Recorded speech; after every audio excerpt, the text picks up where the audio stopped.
Sa ikalawang araw ng paglikha ng ating Diyos sa langit at lupa, ay siya ring araw ng paglikha ng mga anghel, arkanghel at kerubin. Sila'y nagsimulang manirahan sa langit, kasama ang ating Diyos. Itong mga kahangahangang nilalang ay nagagandahan at walang katulad.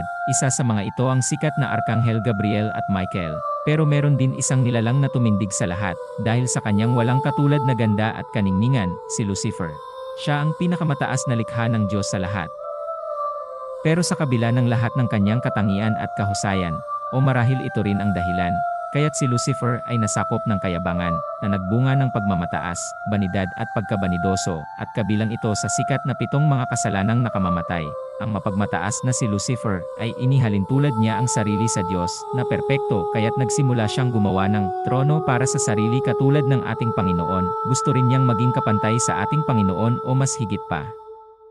Para maisagawa ang kanyang masamang balak, nilason niya ang isipan ng ibang mga anghel para samahan siya sa kanyang masamang balak. Kaya't siya ay tinaguri ang pinagmulan ng kasinungalingan. Nagsimulang tipunin ni Lucifer ang mga anghel na nalason na ang mga pag-iisip.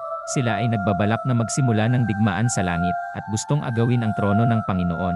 Pero nakatapat sila ng mabigat na kalaban, si Arkanghel Michael, na nagmando ng ilang batalyon ng mga anghel para lipunin silang lahat.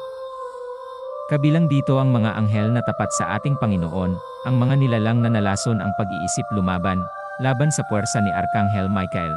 Ang mundo ay lubhang nagulat sa makasaysayang labanan sa pagitan ng masama at mabuti, at ito rin ang magpapasya ng kapalaran ng sangkalibutan.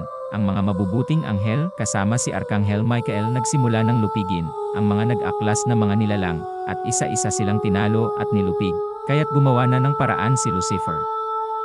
Para mapigilan ito, nag-anyong dragon si Lucifer. Dito nagsimula ang malaking laban sa pagitan ng makahayop na kaanyuan ni Lucifer at ng Arkanghel Michael, na lumaban dala-dala ang espada na nagliliyab na sobrang nagniningning.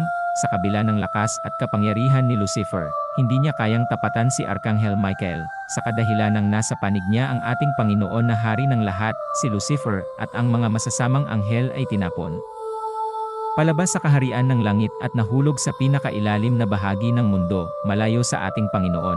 Kaya't ang mga nag-aklas ay tinaguri ang fallen angels. Pero si Lucifer ay siyang pinaka-pinarusahan sa lahat, na noon ay tinaguri ang pinakamagandang likha.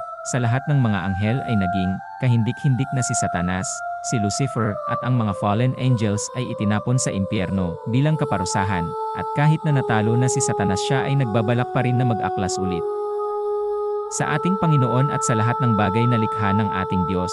Siya ay nagbalak na umatake ulit, pero ito'y sa likha na ng Panginoon. Ito ay ang kauna-unahang tao, nakahalintulad at kawangis ng imahe ng Panginoon. Si Satanas ay nag-anyong ahas at pumasok sa Hardin ng Eden, at gustong lasunin ang isipan gaya ng ginawa niya sa mga anghel. Kanyang nalinlang si Eva at niyayang kainin at tikman ang ipinagbabawal na mansanas, dahil sa kanyang pagiging mapanlinlang at tuso. Si Lucifer ang responsable sa pinakaunang kasalanan. Si Adan at Eva ay pinaalis sa kaharian. Si Satanas naman ay nagsimulang gumawa ng paraan para mahiwalay ang relasyon ng Diyos sa atin, at tayo ay gawing makasalanan at mapalayo sa kaharian ng Diyos.